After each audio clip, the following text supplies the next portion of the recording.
Hi hello నమస్తే welcome to Suvarna media. బాహుబలిలో ఆ మహా సామ్రాజ్యంలో ఒక రాణిలా మెరిసి కుంతల రాజ్యపు రాణి ఎవరో గుర్తున్నారు కదా, అనుష్క వాళ్ళ వదిన క్యారెక్టర్ చేసిన ఆశ్రిత గారు. సో ఆశ్రిత గారి ఇంటికి మనం వచ్చాము ఇప్పుడు. ఇక్కడ నిజంగా వాళ్ళ ఇంటికి రాగానే కూడా ఆ రాజసం ఉట్టిపడుతుంది అనమాట, ఎందుకో మరి. సో ఆవిడకు వచ్చే క్యారెక్టర్స్ అన్నీ కూడా అలానే ఉన్నాయి అండ్ వాళ్ళ ఇల్లు అలానే ఉంది. ఆవిడ కళ్ళు ఆబ్వియస్లీ తను క్లాసికల్ డాన్సర్ కాబట్టి ఆ రాజసం అనేది తన ఫేస్లో అలా ఎప్పుడు కనిపిస్తూనే ఉంది. అండ్ సో ఆశ్రిత గారి దగ్గరికి మనం ఇప్పుడు వచ్చాం, ఆ విడల్ని పలకరించేద్దాం. సో ఇక్కడే ఎక్కడో ఉన్నారు, గార్డెన్లో పిల్లలతో ఆడుకుంటూ ఉన్నారనమాట. ఇద్దరు కిడ్స్, చిన్న చిన్న పిల్లలు తనకి. అయినా కూడా అంత బిజీ షెడ్యూల్లో ఒకవైపు అమ్మలాగా బాధ్యతలన్నీ భరిస్తూ మోస్తూనే ఒక స్ట్రాంగ్ ఉమెన్ లాగా ఎన్నో పాత్రలు చేస్తూ మనందరినీ అలరిస్తున్న ఆశ్రిత గారిని పలకరించేద్దాం పదండి. ఆశ్రిత గారు హాయ్. ఏంటి ఇప్పుడు అమ్మ పాత్రలో ఉన్నారా ఏంటి?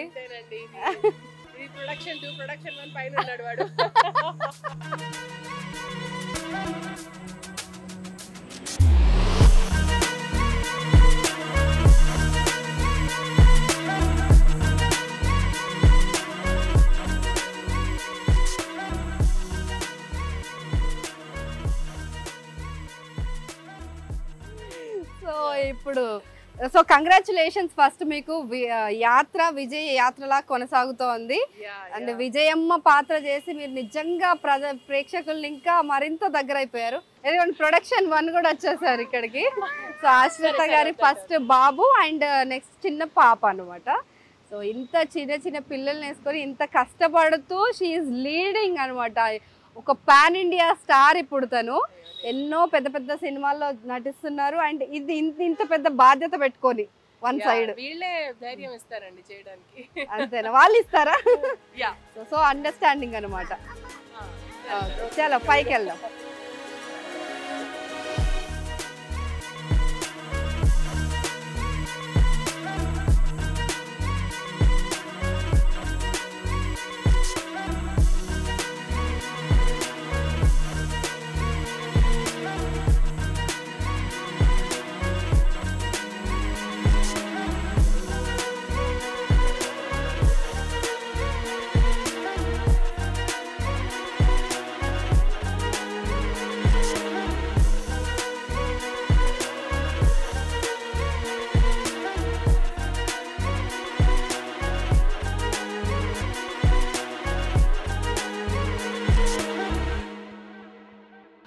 నమస్తే వెల్కమ్ టు సువర్ణ మీడియా. ఆలస్యంగా తెరంగేట్రం చేసినా కూడా తన కళ్ళతో తెలుగు ప్రేక్షకులను కట్టిపడేస్తున్నారు అండ్ ఏ పాత్ర ఇచ్చినా అందులో పరకాయ ప్రవేశం చేసేసి ప్రజల గుండెల్ని కొల్లగొట్టేస్తున్నారు. She is none other than Ashrita garu. So ఆవిడ దగ్గర మనం ఉన్నాం, మాట్లాడేద్దాం. నమస్తే అండి. యాత్ర సినిమా విజయ యాత్ర అలా కొనసాగుతూ ఉంది. బాగా చెప్పారు, విజయ యాత్ర. విజయ యాత్ర కొనసాగుతుంది. నిజంగా ఇప్పుడు ఏ థియేటర్లో చూసినా ఎవరిని అడిగినా సరే యాత్ర యాత్ర యాత్ర అంటున్నారు. అండ్ అందులో మీరు విజయమ్మ పాత్ర చేశారు. సో ఎలా అనిపిస్తుంది? ఫస్ట్ ఆఫ్ ఆల్ చెప్పండి, అసలు ఎలా వచ్చింది అవకాశం మీకు? 2017లో బాహుబలి రిలీజ్ అయిందండి. అది నా ఫస్ట్ చిత్రం. కరెక్ట్గా సంవత్సరం తర్వాత 2018 ఏప్రిల్లో కాల్ వచ్చింది, విజయమ్మ గారికి మీకు లుక్ దగ్గరగా ఉందని మేము అనుకుంటున్నాము, ఒకసారి వచ్చి టెస్ట్ లుక్ చేయండి అని. వెళ్ళి చేశానండి. 70mm ఆఫీస్ ఇక్కడే దగ్గరలో. మ్యాచ్ అయింది, యాత్ర షూట్ మొదలైంది, రిలీజ్ అయింది. ఇంకా తర్వాత సెకండ్ ఆఫరా ఏంటి? సెకండ్ ఆఫర్ కాదు, ఈ 1 yearలో కొన్ని చేశానండి. MCA ఒకటి చేశాను, కురుక్షేత్ర అని కన్నడ ప్రాజెక్ట్ ఒకటి చేశాను. అలా విశ్వనాథ్ గారితో విశ్వనాథ్ అమృతం అని ఒకటి చేశాను. అలా అంతా ఇంకా ఎక్కువగా స్టార్ట్ చేయలేదు. యాత్ర తర్వాతే చెప్పాలంటే బెటర్ ఆఫర్స్ వచ్చాయి.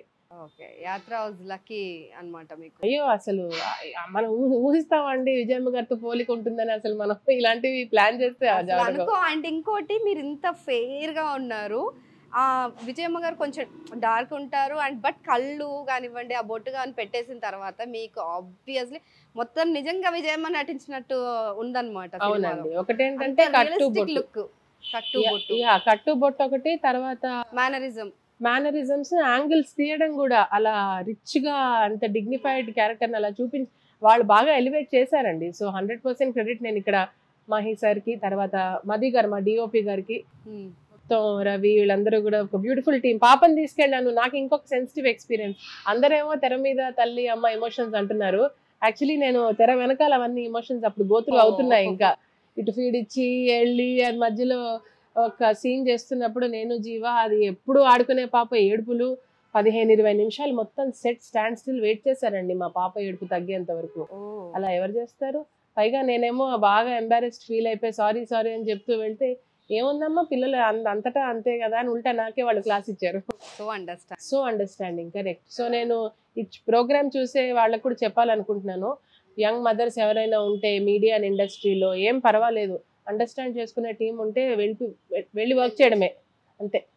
చాలా కన్విన్స్ చేసేసారు మీ పిల్లలు కూడా వాళ్ళు క్యూట్ గా అంతేనా? రోజు వాళ్ళతో ఆడుకొని అలా ఉంటుందా? సెట్స్ లో ఎలా ఉంటారు జీవా గారు అండ్ మమ్మూటి గారు?